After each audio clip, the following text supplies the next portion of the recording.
YCP అధినేత YS Jaganmohan Reddy వచ్చే ఎన్నికల్లో గెలుపే లక్ష్యంగా ఇప్పటి నుంచే ప్రణాళికలు సిద్ధం చేస్తున్నారు. పార్టీని పునర్నిర్మించాలనే లక్ష్యంతో జగన్మోహన్ రెడ్డి గట్టిగా కృషి చేస్తున్నారు. గత ఎన్నికల్లో అనూహ్య పరాజయం ఎదురైనా ప్రజలతో మళ్లీ తిరిగి నమ్మకాన్ని సంపాదించాలన్న ఉద్దేశంతో పార్టీ ప్రక్షాళన చర్యలు చేపట్టి ముందుకు సాగుతున్నారు. గతంలో చేసిన తప్పులను గుర్తించి వాటిని సరిదిద్దే దిశగా అడుగులు వేస్తున్నారు. ఇక అప్పట్లో వైనాట్ 175 అనే నినాదంతో ఎంతో ధైర్యంగా బరిలోకి దిగిన పార్టీకి ప్రజల నుంచి నిరాశ ఎదురైంది. ఆ నినాదం, ఎన్నికల ప్రణాళికలు, ప్రచారం అంతా అప్పట్లో ఐపాక్ ఆధ్వర్యంలోనే జరగడంతో ప్రజలకి చేరువ కాలేకపోయారు. ఇప్పుడు తాజా పరిస్థితుల్లో రాష్ట్ర వ్యాప్తంగా పార్టీ శ్రేణులతో బలోపేతం చేసే వ్యవస్థలని ఏర్పాట్లు చేశారు. దీని ద్వారా పార్టీలో పలు మార్పులను తీసుకురావాలని యత్నిస్తున్నారు. ఇప్పటికే జిల్లాల పర్యటనలు చేసి ప్రజలతో నేరుగా కలుస్తూ పార్టీ పునర్నిర్మాణాన్ని ముందుకు తీసుకువెళ్తున్నారు.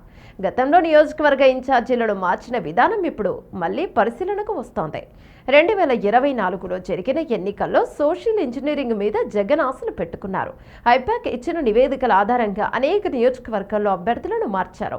ఇది అనుకున్న ఫలితాన్ని ఇవ్వలేదు. అందువల్ల తిరిగి మునుపటి నేతలని నియమించే దిశగా చర్యలు తీసుకుంటున్నారు.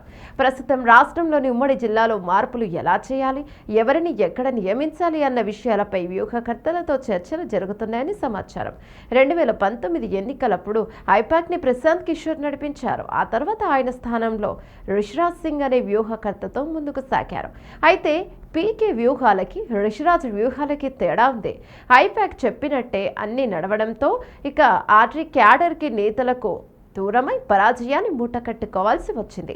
ఈ క్రమంలో మొత్తం పునర్నిర్మాణం చేస్తున్నారు. గ్రౌండ్ లెవెల్లో మొత్తం సిద్ధం చేస్తున్నారు. ఎవరిని నమ్ముకోకుండా జగన్ సొంత సైన్యాన్ని సిద్ధం చేసే దిశ ప్రయత్నాలు సాగుతున్నాయి.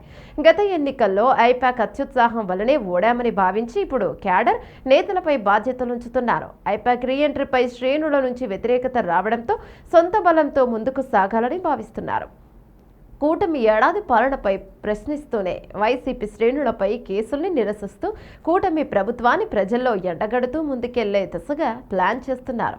ఇప్పటికే ఉమ్మడి జిల్లాల నుంచి పార్టీ బలోపేతం చేసే దిశగా అడుగులు పట్టాయి. జగన్ పర్యటనలు విజయవంతం అవుతున్నాయి. దీని వెనుక పార్టీ శ్రేణుల ఐక్యత ఉంది. ఇక ఇప్పటికే పార్టీ కార్యవర్గాలు అనుబంధ సభలను యాక్టివ్ చేశారు.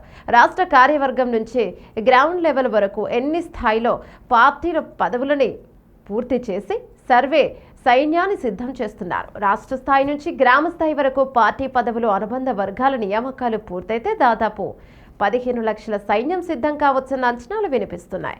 ఎన్నికలకు సమయం 4 ఏళ్లున్నందున అప్పటి వరకు ప్రతి ఇంటిని వీరు టచ్ చేసి పార్టీకి పూర్వ వైభవం తెస్తారని భావిస్తున్నారు. గతంలో ఐపాక్ వాలంటీర్ల వలన పార్టీ శ్రేణులకు పార్టీ దూరమైంది. ఇప్పుడు వారికి పూర్తి స్వేచ్ఛ ఇచ్చి ముందుకు వెళితే మంచి ఫలితాలు వస్తాయని పార్టీ అధిష్టానం నమ్ముతున్నట్టు తెలుస్తోంది.